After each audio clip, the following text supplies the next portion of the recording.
Howdy, welcome this month to our session about fruits of our garden. My name is Nikky Witkowski. I'm with Purdue Extension in Porter County. Hopefully many of you could have joined us last month when we talked about other gardening aspects with things that you might be seeing in the landscape. This month we have chosen to talk about the fruits of the garden. So especially thinking of the time of the year, I won't bring up pumpkin spice quite yet, but we'll bring up pumpkins a little later. But when you think about the fall and this time of the year that is starting to happen, we do think about apples and other fruits that you might go visit. I will also say a quick reminder as well that, if you are watching this program live, feel free to submit questions. We will be monitoring the chat, and I will gladly answer whatever questions that we can and that I can during this live program as well. But yeah, like I said, I'm Nikky Witkowski with the Porter County Extension Office, and I do work there answering a lot of these kinds of questions day in and day out as well. So kind of as I started with, like I said, when you think about fall, one of the biggest fall crops you think about are apples. So this is the time of the year that you can start thinking about, visiting your local orchards and getting all kinds of fresh apples. When we think about apples, what you may not realize is that if I stopped and said, how many varieties of tomatoes can you name? You may get to 4 or 5. It really depends on how much of a tomato aficionado you are, but you're going to stop there. Whereas if I paused and said instead, how many varieties of apples can you name? And especially when I do this in a classroom setting, I can usually get close to 10 varieties of apples at a minimum when I have done that in classroom settings. So that just tells you that apples have one of the largest varieties of different things that we can look for.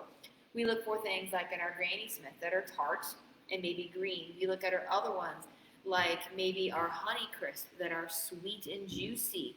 We have apples that are made more for pies versus some are more for fresh eating. We have some that are softer and some that are more of a crisp texture. So they are definitely something that you can find a huge variety of that meet a lot of different needs depending on the variety you want, which is why I'm coming back to, again, it is a good thing in the fall to visit your orchards because that's when some of these are ripe, and that's when you can actually taste test some of them sometimes before you buy a lot of them. And there will definitely be more varieties at an orchard than what you may find naturally in the store. So you may find a better baking apple, for example, or fresh eating apple fresh at an orchard than you would compare to a store that may only cover like maybe 4 or 5 varieties of apples. You're going to see that variety at an orchard. So I would encourage you to try to, find some of these fresher varieties. They may also be at some of your local farmer markets as well. Some of the orchards may pick those, or growers may bring them in. And make sure to then ask them, what are the qualities of this apple? What is it good for? And things like that. Because again, like I said, some of them, if they're a firmer apple, may make a better pie or a better crisp or things like that, for example, because the apple will hold together better when you cook with it versus something like our Golden Delicious or Red Delicious apples that are a little more mushy. They make a better applesauce because they will break down a lot better, unless you like chunky applesauce, I guess. So keep that in mind with apples that, we have a lot of variety. The problem that comes from having this variety, which brings me back more into programming things that I also deal with all this variety, what we can have happen are a lot of different insects or disease issues as well.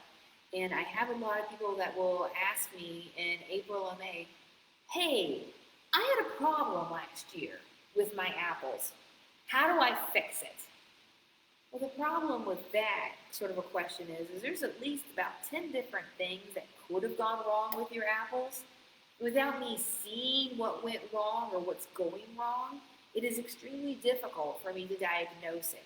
So that's where I would encourage you that if you do have apple trees that you are currently growing and working with, the one thing you need to do, if you start to notice a problem, start taking pictures. Make sure you are jotting down. Did you do any treatments? So did you use anything like organic or some of the other products to try to help prevent some of the fungal or insect issues that could have come about? So keep track of what you did, when you did it, and take some photos along the way. You can always bring the samples in this fall so that we can take a look at it then. But otherwise, like I said, at least take a photo of it so that that way, when it comes time for the next year, we have something to look at to make a decision off of what the best management plan is going to be. Because by seeing exactly what's happening, we'll know.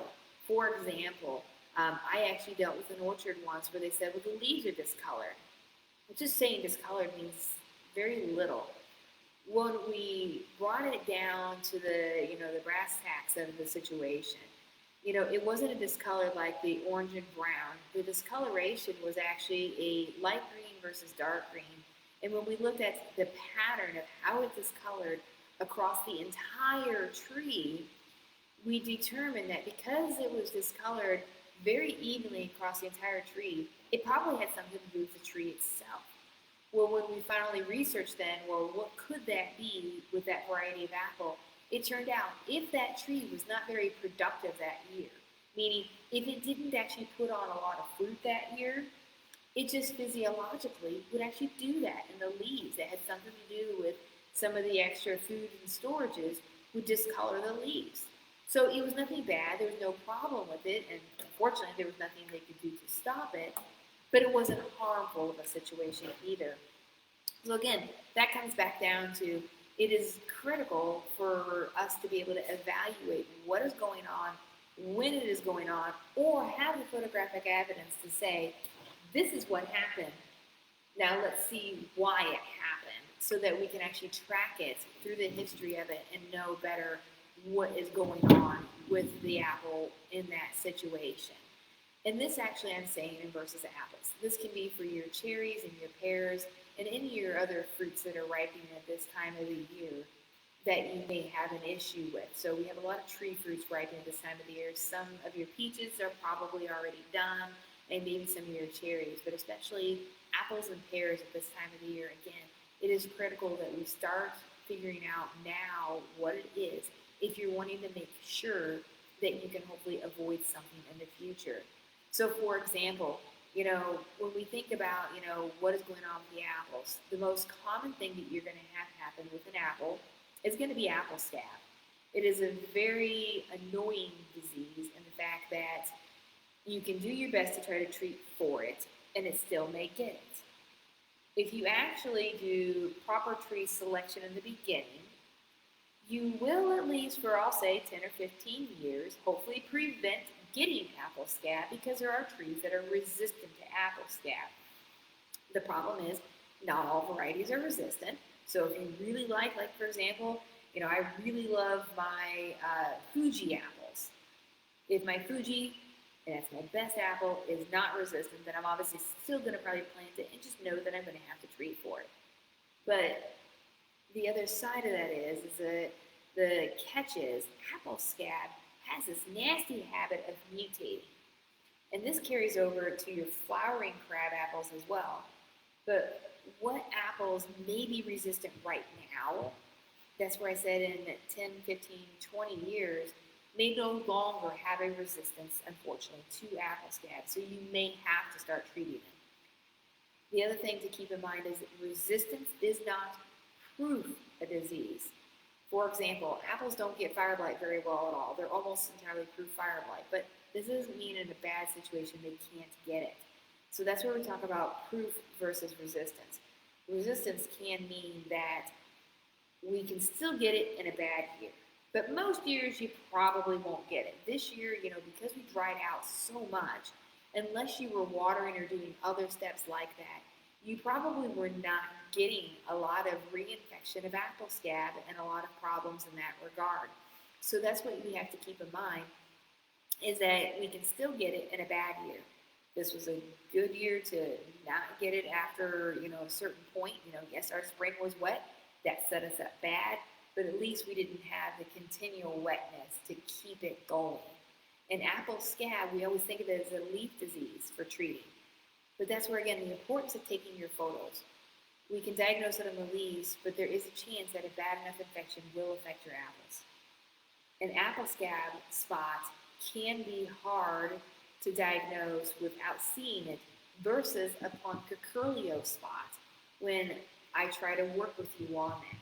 So again, that's the value of getting photographs for us so that way we can see what exactly is going on.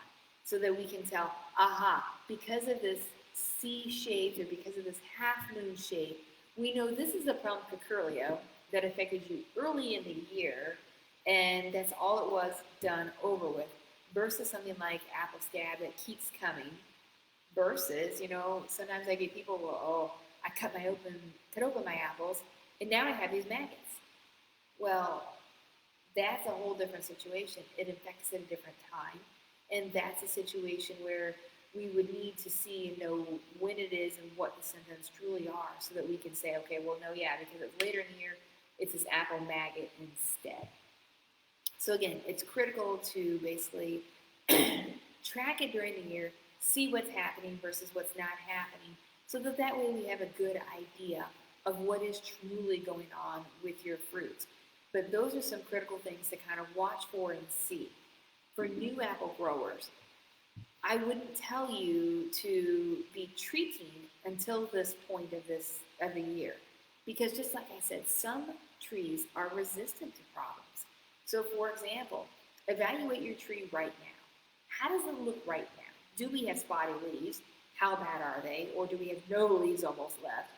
Because if it's not bad, you may not need to treat for it. You may not have apple maggot right now issues. You may not have Curculio issues. So why do you need to treat for it?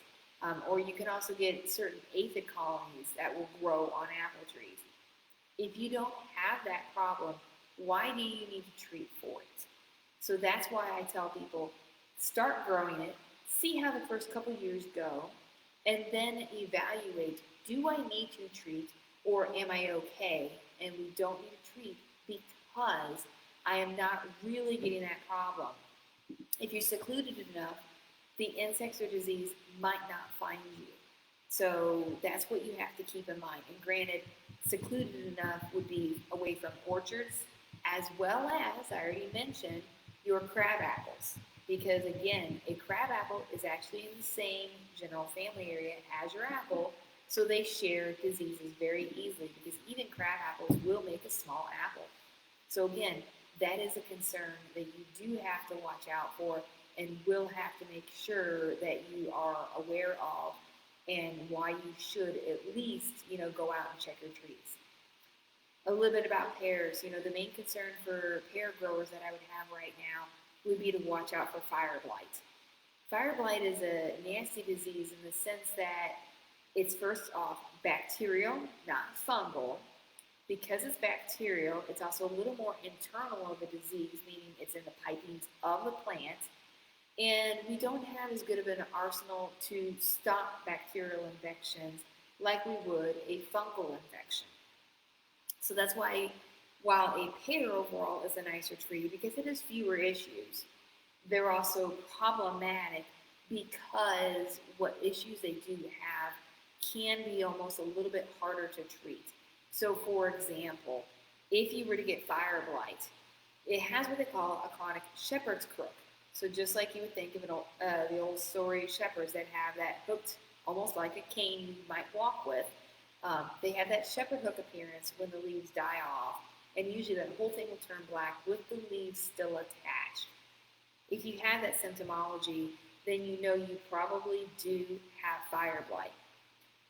Where people make mistakes on fire blight is, like I said, first off, it's bacterial. But secondly, they think, okay, it's dead and black, here, we're going to cut it off here. The problem is that, if you looked at my hand, the infection point may be up here where you're seeing the dead and dying. But down here, more like by my watch or even lower, could be where the actual canker is. That is where the infection actually came in, but the bacteria just moved or killed the tip. And that's why the tip is dead. So if I would have cut off just my hand, for example, I wouldn't have actually removed the bacterial infection of the fire blight because the canker was lower. I would have just removed the visible portion of it, or the easily visible portion of it, but the bacteria is still here in my arm. That's what you have to watch out on fire blight. The best treatment of all is to find that infection point. Look down the stem. You might see orange, you might see oozing. Usually that's going to be in the spring though. But if you see that infection point, it's 6 to 8 inches below that, so like down to my elbow. That's where actually you would need to cut it off to help prevent future outbreaks of infection. So that's step one to making sure you get control. You've got to get it all out, including down where the canker actually is. You've got to get it all out. But it doesn't stop there. In the world we're in right now where we talk about sanitize, and clean, we don't always think about that in our landscape plans. And that's how we can share problems as well. If you use hand nippers to cut that or a saw, you need to disinfect that because that will actually spread the disease. So if you nip there and then, this branch here needs trimmed off, and you go cut there, if there was any bacterial spore still there or any of the bacteria still there on your trimmers, you just shared it at a new point somewhere else by not cleaning it beforehand. So it's best to do a sanitation practices even on your trimmers. This can be, if you want to use like the wipes, fine, with bleach or, something like that. You can use the wipes, you can make a bleach or you can make an alcohol solution and wipe them down. The side effect that though can be that it can rust your trimmers. So maybe clean them in between, but then make sure to oil those things that you use afterwards. So whether it's your cutters, your trimmers, or it's a pruning saw, you need to make sure you're oiling that afterwards. So that way, if you use that harsh chemical on it, you then treat it so that way, like the gears and the springs don't rust out on you, or that your saw doesn't rust out on you. So make sure you're taking care of that to help prevent disease spread. Do keep in mind, I mentioned about how, apples have lots. Apples have like over 3,000 or 5,000 named varieties. There's a lot of different varieties of pears too. You have your normal pears that we think about of a normal pear shape, but you also have your Asian pears that look more like little round balls. So if you don't like a normal pear, maybe try an Asian pear. Also keep in mind that there are some pears that will fall off and still be rock hard. Those are ones that were actually meant for more winter storage. So those are ones that you would actually, harvest, pick up, and then like maybe wrap up in some newspaper and put it like in a basement or some other cool, dry place to actually soften up later on during the winter time. So keep that in mind with that not all pears are the same. And if you were thinking of getting pears, while like I said, they're relatively problem-free, make sure you're selecting ones that you can work with on that. So I kind of wondered, we did have a question come in, and we planned today to talk about fruits, but I will go ahead and answer this question that did come in too, that is about those pesky stink bugs. We will probably have a program next month where we're going to talk about putting your garden to bed and watching out for our pesky insect home invaders. Stink bugs are a great example, as well as our Asiatic, that's Asiatic garden beetle, our Asian ladybugs. If you are experiencing problems with those or starting to see those, it's a great reminder that the first thing that you need to do is you need to seal windows and doors and things like that, or check for openings where they can get in. So that's how we can stop them from coming in. Now, I wanted to make sure to hit that because that question brought it up, but I do see that also the problem is they're also asking about the stink bugs. Stink bugs, are they helpful to plants? So stink bugs, our native stink bugs, I can't remember, I think that they do actually attack insects, but they may not. They may actually go after fruits. But especially if we were talking about the brown marmorated stink bug, those ones are not helpful to plants at all. They are harmful. So, I was going to go there, but like our apples, you might see stink bug damage on there where you might see like little dots on it. Now, granted, there's also fly speck that turns it black, and there's also tarnished plant bug, I believe it is called, or a different plant bug that will make little marks that will cause the apple to pucker and things like that. But plant bugs, thinking about our other fruits of the garden, like our tomatoes, for example. Stink bugs are notorious for damaging their tomatoes. Tomatoes are a fruit. Granted, if you want to get botanically maybe, a fruit is anything that has a seed in it. So technically, even like cucumbers and watermelons are for sure fruits. When we might think of them as vegetables or peppers, botanically, they're all fruits, just like an acorn is a fruit. It's a nut of a tree.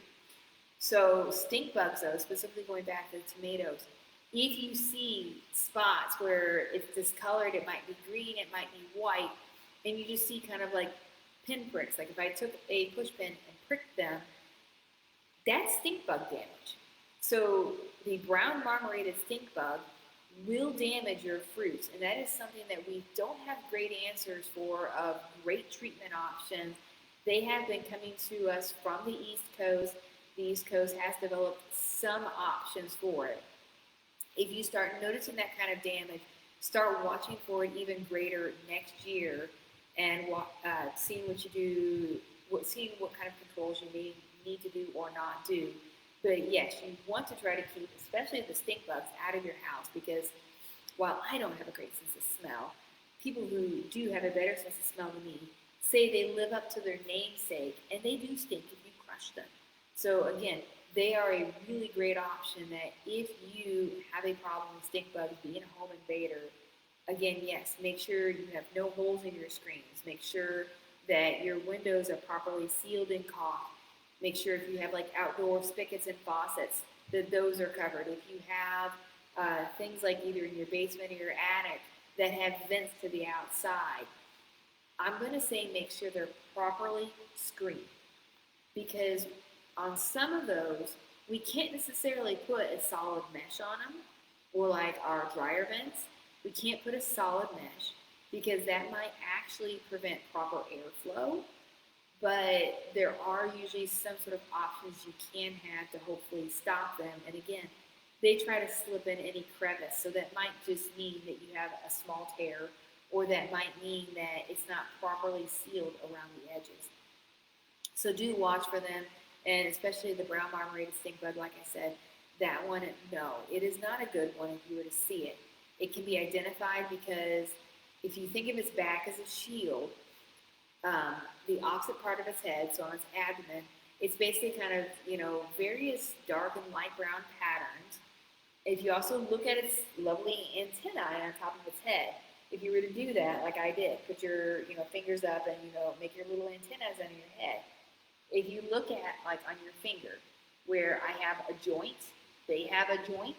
If you see white bands on either side of that joint, that's also a very good sign it is the brown marmorated stink bug. The other good sign is the fact that I have seen them already on doors trying to get into homes. Your normal native stink bugs aren't even going to do that.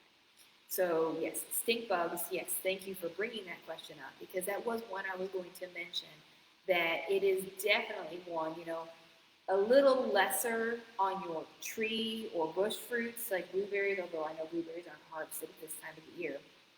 But stink bugs are definitely one that hopefully in your vegetable gardens you were watching out for this year to see if you had damage or not. I do know personally in my tomatoes, because I know what I'm looking for, I'll say in a batch of 20 to 30 tomatoes, only had 2 or 3 that had damage from what I was sure was a stink bug. So that tells me I'm not to a threshold yet that I need to treat. I do need to keep monitoring and watching out for it. But instead, what I had problems with was hornworms. So we actually had to laugh because on one of the cool nights, a hornworm had actually crawled onto our concrete driveway.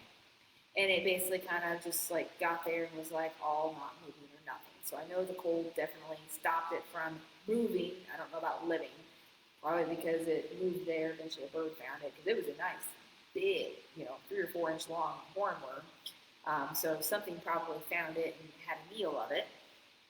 But you need to watch out for things like that too. Hornworms always start out to be a very small insect, and again, primarily a problem on tomatoes, and tomato hornworm. They always usually start out very small, very tiny, might even hide on the back of the leaf. talking about learning to identify problems. So I knew I had a hornworm because for the way that my leaves were staged, occasionally there'd be like a platform, for example, where there would be a lot of leaf cover in a spot. When I looked down at that platform, I saw these little black flecks. You know, it almost been like grains of sand. Well, what I knew that actually was that was the frass of an insect. So that was actually basically what they excreted onto my tomato leaves. So that was the first sign that I had hornworms to know to watch for. And then, of course, I saw my lovely big fellow then, later on. I actually saw him, so I knew I had hornworms. But again, I monitored, I knew what to look for, and then I saw the for sure evidence of it later. I never got to a point where I had to treat, though, because the damage stayed so minor. So that is another big key, is I know now, if I grow my tomatoes, especially in that same spot, I know I need to monitor, and I might want to move the location. I might want to also destroy my plant material and deal with it that way while I can. I want to stay on tomatoes, but I'm going to come back to destroying the plant matter as well. But when I looked at my tomatoes as well, what I also noticed is the fact that the leaves started burning from the bottom up. Remember how I emphasized early on with the apples, you must take pictures and get samples of it then, so that when you ask me next spring, what disease did I have that I need to treat for, I'm going to tell you everything. Because the problem is there's so many diseases that look very similar, and I can't tell you what to treat for unless I know exactly what it was. So I know I had septoria leaf spots, or septoria, on my tomato leaves, because I had these little spot and targets. And why I know septoria versus like an earlier late blight, the targets grew in number, but not necessarily size. Some of them would get just a little bit bigger, but I got more spots of the same type rather than my spots growing. So when you have a spot grow, that signifies a different disease.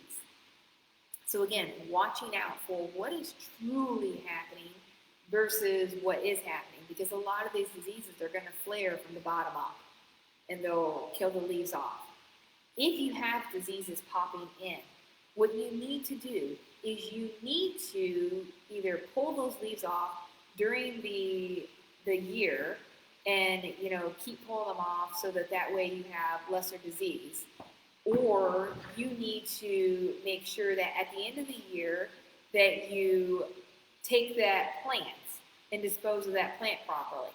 So what I mean by that is, when I clean up this fall, I definitely don't want to just let everything fall and decompose in that spot if I want to plant again next year. So what I'm going to have to do is I'm going to have to make sure I pull out the plants and whatever foliage I can get, take it away and either compost it with a pile that I have nowhere near my tomatoes and work with it that way, or I need to, unfortunately, I'm going to say, throw it away. If I were to throw it away, I know that's not the greatest option, but I have to get it off my site. And if you're not composting quite right, then you will actually still have that fungal organism living in your compost pile for the coming year, and all you'll do then is reinfect it. So we really have to watch out for that we don't reinfect it with something that we had. So, and I want to emphasize again, tomato diseases are a really good reason why. Take photos as the season goes along so that way we can determine what's going on, what is happening, and don't have problems as they come up later on. Now, I mentioned that there was a point I was going to get back to about kind of the insects and disposal of plants. So I'm going to kind of get off my tomato soapbox for a little while and talk about zucchini/squash plants. When we start thinking about those fruits of the garden, many of you are probably, getting less zucchini and things like that, but some of you may still have some trickling on. Now, what I want to point out is one thing that you may have seen happen is you may have had some plants that seemingly wilted and died overnight. Well, you also probably saw insects starting to crawl all over your zucchini plants, and you said, aha, those are the insects that caused my plant to die. No, that's not what caused your plant to die. There is what is called a squash bug. A squash bug will come out and attack the fruits of the plant, and they will kind of be like the stink bug, and they will actually, sit there and poke at the plant or at the fruit and make holes, but they not only do that, they'll kind of destroy the fruit and they will chew the leaves, but they're not what would cause a total plant to collapse on its own. So what you have to realize is that to get the plant to collapse altogether, there's probably something else going on, and that's what commonly does happen. So what you need to do is actually look at the stem of that plant. And most likely, if you had a plant that was wilting or started wilting all of a sudden and collapses within a couple days, what you probably had was not the squash bug that you see that seems to multiply rapidly. You had the squash vine borer that was eating your plant basically all summer. So a squash vine borer basically is laid in about the month of May. If we think of our zucchini plant as our hand, that we might kind of have an open hand, or think about a baseball glove, and how you might have, appropriate for some of you to think about baseball a little bit, and how they have, a glove. That's how a zucchini leaf is. It kind of flares open and has kind of a cup right here with the stem that comes down. The squash vine borer will lay its eggs in the cup right here, because then the insect, as I said, it's a vine borer, it's inside, will slide down the stem of the plant to the heart of the plant and then basically bore in there into the heart of the plant. So that's the difference between the vine borer and the squash bug, is this vine borer gets inside of it and it's laid here in the cup. And then basically, like I said, it hollows out the stem and kills the stem of the plant, which is why all of a sudden it'll collapse, because the plant can't get any more good water sources because the larva in the stem killed it.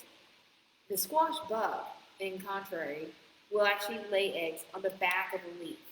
And those are going to be laid at two different times of the year. Again, the vine borer is in May, the squash bug is going to be a lot later in the year like June, July, or August, and on the back of the leaf, and then basically come down from there. So keep in mind, if you see them up here in the cup, you need to smash those and remove those so you don't get the vine borer, or you need to treat. So that way, if the vine borer does get in, you won't have a problem. Now, the other important thing about the vine borer is, where did I say it was? It is in the stem of the plant. So one year I got so mad because I was actually looking forward to zucchini. Well, I found out I got the vine borer, and I got so mad, all I did was I took the zucchini plant, pulled it out of the ground, and basically threw it over my head to what became my compost pile. Well, about a month later, what I realized was the fact that the zucchini plant itself is where the vine borer actually is housed. So by me throwing that plant into the compost pile that I knew would not be properly composted, I just put the infection for the next year to come about, because the larva was right there. So what you would have to actually do is you would actually have to take the zucchini plants and actually truly dispose of the stem of that plant at least. Maybe if you want to cut the leaves off, you could, but I don't know why you'd want to save just the leaves versus, pitch the whole thing. But you would actually have to dispose of that plant so that way you can actually get rid of the actual infecting point of it. Again, can be the trash, could be the compost if you knew you composted properly. I had a neighbor who got really mad, and they were burning something else right at that time, so they literally just took it and burned the plant so that way they knew it would be dead. But you need to make sure you dispose of that properly so that way you don't get that reinfection. It's actually a really cool moth if you see that in the following year, because it's primarily black, but it has some striking red features on it. So it's actually a really cool moth, and at least it's pretty distinctive against the green leaf.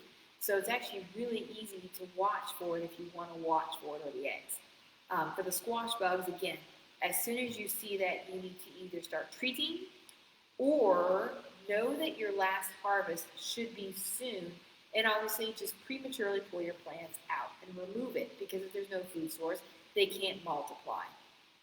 So work with them in that respect and try to limit your infection in that respect instead. So that's what to keep in mind on the vegetable side. And again, like I said, it can just be very critical, again, for, like I said, those zucchini plants. If you want to make sure you have a good harvest the following year, that can be a critical step to keep in mind. Now, this year probably has not been a year that you've had a lot of disease issues, but some years do watch for that on the leaves of your plants, or we may have sometimes years where we have other blight issues, like things that are bacterial and have like bacterial wilts of things like your cucumbers or other more vining zucchini plants, or I'm sorry, vining squash plants, like your spaghetti squash or butternut squash. So do watch those, because if your stem does collapse and die rather fast, it could be some other insect issue, or it could have been one of these wilt diseases or other diseases that basically affected it. So watch out for things like that. Take photos again if you're truly wanting it identified, so that way we can try to know where to start from for next year. Because again, we can't know where to work from if we don't know what happened the past year. Most of these diseases can be prettier insect issues, can be thwarted pretty quickly. Some of them just take a few more maybe tricks to make it work out better. One thing I do want to point is that by knowing if you have problems, this also encourages rotating in your garden, so that way we can actually try to prevent diseases in that respect as well. So try to move things around. Don't have a raised bed. You plant the same thing in year after year, or it will create a problem for you in the future. So that is something to keep in mind about. So I think we do have another question as well. Sorry, I'm going to scroll down. White leaves on squash. Looks like powdery mildew. How do I deal with it? Acorn and butternut. So white leaves, and I'm trying to make sure I get this one right. So if you have white leaves on top, or the white is on the top of certain squash plants, it probably was powdery mildew. I sometimes get it mixed up if it's powdery mildew or if it is actually downy mildew, but especially if it's on usually the upper surface, it is most likely truly powdery mildew. If it's on the lower surface that it turns white, it can be downy mildew, because downy mildew can also create black spots. But it is likely that you could have had some powdery mildew come on. Powdery mildew is an interesting issue in that we think of fungal diseases spreading because it's wet. Well, that's not the case with powdery mildew. Powdery mildew just needs humid and warm. We had that. So powdery mildew definitely could go rampant this year, and you could have had a lot of powdery mildew. Pluck the leaves off, remove them the best as possible, a little bit during the season, but definitely now I would recommend removing those to help prevent future infections in that respect. Hopefully some of that tapered off, but it was something that even during this drought, yes, powdery mildew could have gone rampant. Now, I'm only also saying that because it sounds like it affected a variety of different squash plants. The key thing to keep in mind as well, there are certain zucchinis or other melons and sometimes other squash plants that if you were to actually see a fully mature leaf, so a leaf can come out and be out for a little while, but then still mature in that it still may color later. We have to watch out that if it seems to be an even covering of white, or if it grows in a certain way, yeah, it probably was a disease. But there are some leaves of plants that, and I think cucumbers are included in it as well, that when a leaf is just truly fully big and mature, will have white on it. So that's where I have slight hesitancy to say, yes, it's powdery mildew. The only reason I think that it is likely powdery mildew is because this person named off at least 3 different types of squashes and things like that. And because so many were named off, it makes it more likely that it was powdery mildew. Not that they all shared the disease, but just because it's a variety of things and the conditions would have been good for powdery mildew. But keep that in mind too, that some varieties of our vegetable plants do get white on their leaves later on. Things to think about. If you started getting powdery mildew, might not have been fruitful at all to treat this year. That's something that, proper cleanup might help in the future years. And then considering some sort of a fungicide, whether it's like a copper or organic based one, or something else, considering a fungicide in the future might not be a problem. It would be something that you definitely want to do good cleanup on to remove that inoculum for the future years. But again, like I said, timing is critical. Timing now, removal of the plants. Understanding maybe that if you don't want to have to spray anything at all. I'm a lazy gardener, and while I may be willing to spray, I'm too lazy to spray. So I would just know, for example, if I had powdery mildew coming on, I would do what I could to make sure I got my early harvests. And then when I saw it coming on bad enough, I would just pull the plant and say, we're done, because I don't want that cost of having to buy or do something to treat that plant, because that cost to me is worth too much of my time and materials, rather than, hey, as long as I got a partial harvest off of it and covered my, I'll say, cost of that plant, meaning, I got enough zucchini or cucumbers or whatever off of it, that if I'd had to buy that fruit in the store, I made my cost, as well as I made the cost back of buying that transplant, if that's what I did, or seed. I would just say, oh well, and rip it out. That goes especially like the zucchini and the squash bugs. I just say, oh well, and rip it out. But if you wanted to treat, the other thing I would encourage is, if you wanted to treat, knowing, okay, this probably was powdery mildew. Again, what I said is that it is rated by a certain temperature and high humidity. So what you would then track and watch the weather forecast is to say, okay, I know it's usually, I'm going to say, I think it's about the 80s temperatures, as long as, the daytime temperatures get into the 80s, and it's like 60 to 70% humidity. Can't be quite commented on that right now. As long as you're in that range and know that is coming up, that's a good time to treat, because you want to try to get fungicide treatments on before you see the infection. After you see the infection, it's too late. We can't do anything about it. So make sure that you, again, get it on before, not after. If you haven't been able to harvest, which it sounds like this is, just try to play it out as long as you can. So, sometimes I might encourage you to clip leaves. You can clip the occasional leaf, but if you were to clip all the leaves off right now, you definitely wouldn't get a harvest. So watch and see how it goes.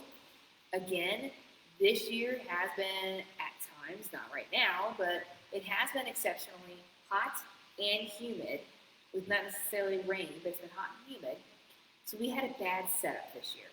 Next year, might not have a problem, but again, by watching it and trying to be aware of what is going on will give you the idea of, do I need to treat in the future as well? So very good question. Thank you for sharing that today. And again, like I said, this is going to be, some of it gets repetitive, but yes, diseases are kind of the hardest thing to diagnose at times unless we have clear symptoms and signs that we're looking at for the problems. But again, many of them can be avoided when you consider what is going on with them. I will point out as well, because we were talking about some of the symptoms and diseases, that, I focus there really heavy on powdery mildew. There are others, though, that, some pumpkin growers this year are probably really happy, because I have gone on, pumpkin patches, and past years, and it was either last year or the year before, I can't remember which one was the worst, we had a really wet fall. When we have a wet fall, a lot more diseases get going really bad, and some of our pumpkin growers dealt with diseases that either made the stem fall off, and for some people, you got to have that stem. So it made them unmarketable because of that, or they were happy to tell you, hey, I can't help a problem if you take it, you can pick a pumpkin right now, but don't get mad at me if you didn't observe the whole pumpkin because some of them from sitting on the ground would get a rot on the bottom that would cause them to die off faster because the bottom got so wet and was in contact with the ground for so long, and especially because it was so wet, they were having problems with them rotting in the fields. And if you didn't look at the pumpkin well enough, you would go home with a product that would definitely not last long because that rot would start growing. Some of those rots, for example, might be like a fusarium mold or a fusarium. It is a fungal disease. So keep that in mind too, that right now we're dry. I did believe I hear that either, I can't remember now if it's sometime this Saturday, Sunday, it might start raining, but otherwise I saw that our rain is possibly percentages getting higher next week, although they had said that originally about the Sunday, and I think that dropped. If we do start getting really wet and you are trying to grow some of these things like squashes and pumpkins or gourds for later decorations, you may need, if it gets too wet, to try to raise them off the ground a little bit so that way they aren't getting that much contact. I'm not going to tell you to necessarily wrap them up, but you may need to raise them off the ground so that they don't have a problem. One other thing I do want to go back with is if you start getting a lot of disease issues in your fruits of all kinds, lesser tree fruits, what I'm going to say, more for fruits that are lower to the ground or bushes like, raspberries and blackberries, which I know most of them are done too. If you have issues with them, evaluate, are you watering and how are you watering? That is really big with me because what you may not realize is your watering practices may be the culprit for the problem. So, for example, not the powdery mildew, because again, not spread by water, but for other diseases, like your tomato diseases, if you are watering with a hose, and if you are just having fun with the sprayer and just spraying everything down, what actually takes up the water? The roots. Leaves do not take in water. They like humidity to help prevent them from water loss. Leaves don't take up water. The roots do. But it is by having a wet leaf that will encourage disease. So that's what you have to remember in the long run is, can I again prevent problems of, if I would just change a watering practice. So if I thought I had septoria leaf spot, or I thought I got fusarium rot or molds of this plant, do I need to change a watering practice?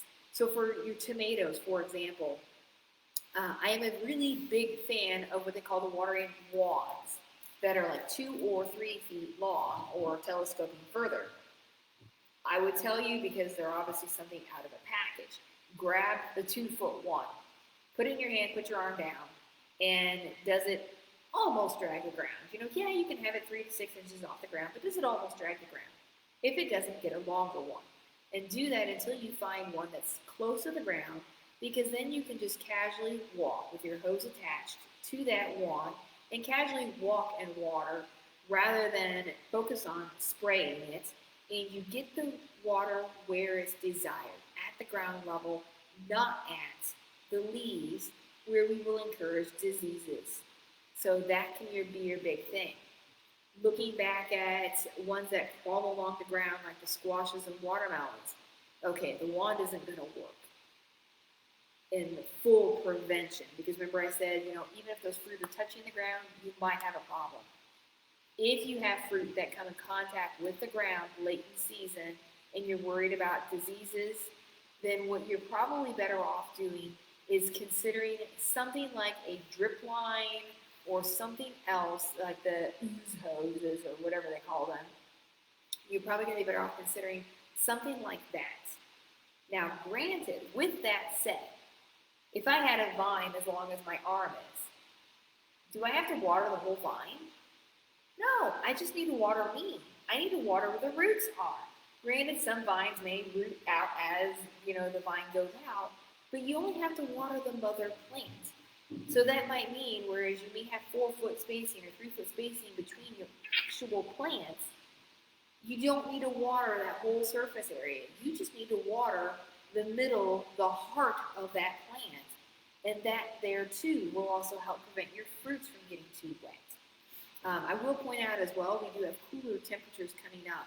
If you are still waiting on a harvest, if they are a sensitive crop, such as like your tomatoes, I don't know what people's experience have been on this so far. I'm curious if people did have issues with that cooler temps. I don't think we actually got to a frost, but I would be curious if you're still listening, if you did and you had tomatoes outside. I don't know that we had issues with our tomatoes dying. I do believe they probably got set back on ripening, but I do notice I have some more tomatoes coming on ripening-wise that I didn't before. But do watch out that if it is a sensitive crop, that you may have to start harvesting early. Like I harvested before that last one that they threatened a frost on. I harvested everything that was at least, it looked like it would ripen in the house on its own, and it did. But I'm noticing now that I had tomatoes survive that are turning now, and so I need to watch again and be like, okay, do I need to pick those in case I have a bad instance? There are things you could do to protect them, like sometimes people do water bags and things like that around it to help protect those if you want to continue them going. There are heaters and things like that that you could consider that might get a little crazy, or covering them with plastic, so building up the heat during the day so that way at night they stay warm. So those are things that you could consider with your tomatoes and any other sensitive plants that you may want to do if you had that. Now, some things like your pumpkins and your more fall squash plants, your zucchinis might be hurt by some of the cooler temps, but some of your fall, typical, I harvest late in the year squashes, they're probably okay. But if you have other ones, knowing our temperatures just keep kind of going up and down, up and down, up and down, if you have other ones, you may want to protect them if we get that kind of a cold snap again, so that way you save it, and if you're wanting to, and can keep them going. Some people out there may say, I'm just so done with canning and doing anything with these plants, they don't care. But if you do care, again, watch out for it. When it hits that cold snap, again, if it does kill your plant, again, as I emphasized early on, that's a good reminder, hey, now we can take that plant out while I still have some gardening motivation and energy. I can take that plant out now, dispose of it as I need to either the compost pile or to the trash if I need to, so that way I am preventing those problems. But I'm taking photos of how it ended so that I know that as well, so that way I can say, okay, I won't have a problem in the future, hurrah, or I do need to watch out for this. And again, good notes are a good thing to have. Now, I will also say that I had to laugh at myself, not only about the squash vine board the year that I spread that in my house, but I did have to laugh at myself once that I said, all right, I need to remember to treat for this in the spring so that way I won't have a problem. Spring came. Do you think I remembered? No, totally didn't remember. So I would actually encourage you to go the one extra step.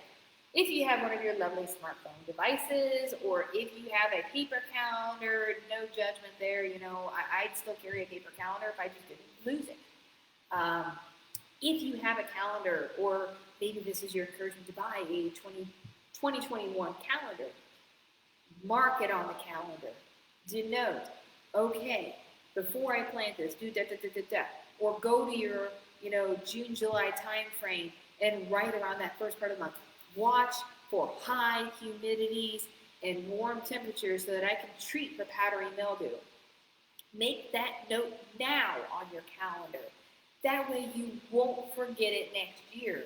Or, make these notations so that way you can look forward to it and be watching for the problem. So maybe scout the garden in the first part of August for wilting plants to watch out for the disease. The better you can prepare yourself, the better you can do in the future. So always be thinking about how can I do that? And our lives get so busy and crazy. This year's proved that we need these reminders, or we need those notes from the past.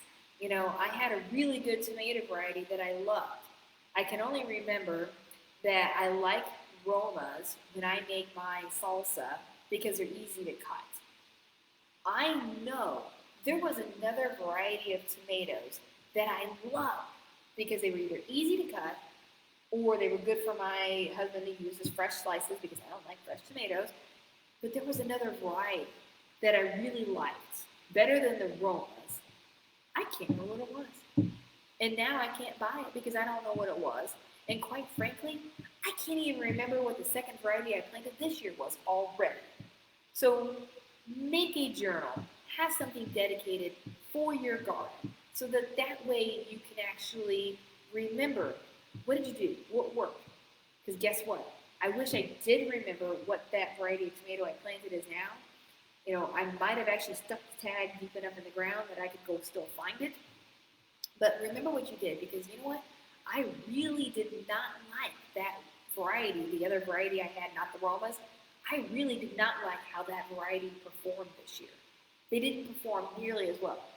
Granted, I said I'm a lazy gardener, and don't ask me how many times I watered, because I'm going to sit here and count it on my hand because it was that many times. So I asked for it. But knowing I'm a lazy gardener, and if I don't think I'll water next year, means I need to not get that variety if I'm not going to water or can't convince my kids to water for me because they love playing in the water anyways. So again, make a journal, make notations. I noticed I had more disease issues this year. Even though I didn't water, I had more disease issues.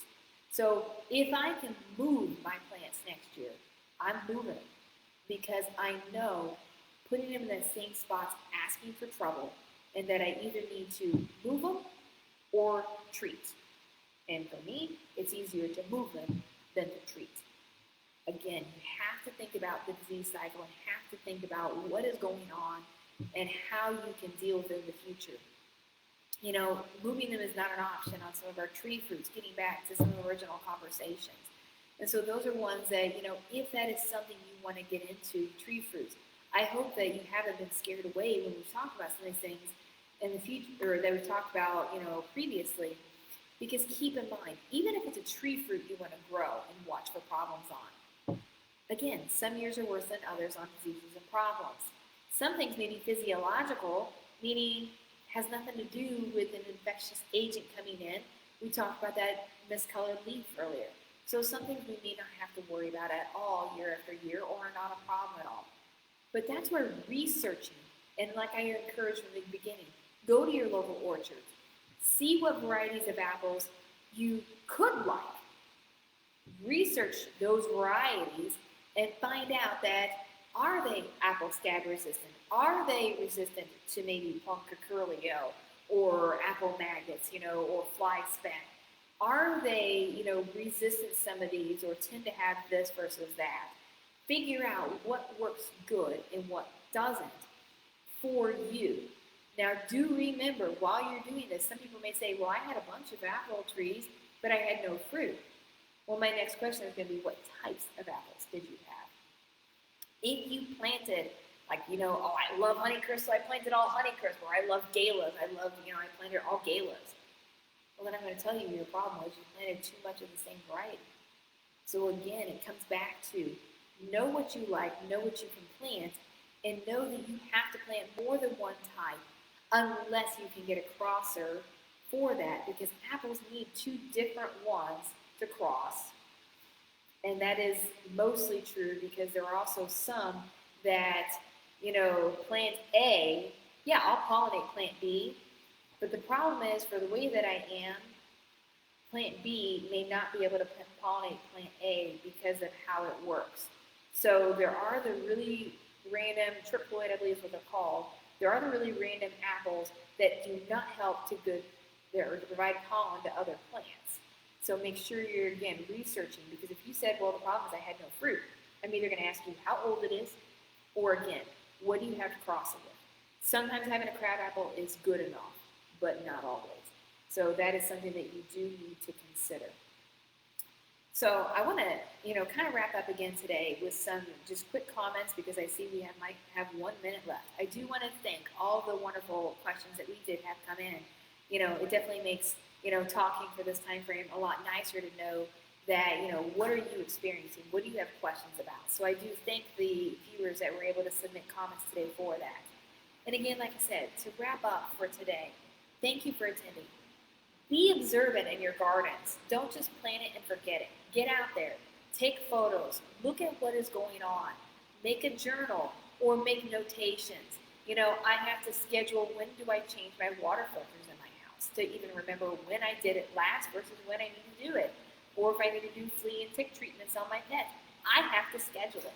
So make your notations, make your notes, make your schedules, so that way you can know what to watch for or what to treat for in the coming years. Thank you all again so much for attending today. I appreciate everybody who came by, and I hope you have a wonderful rest of the day, and I hope you get some fruitful tips and have a really fruitful crop this year. Thank you so much.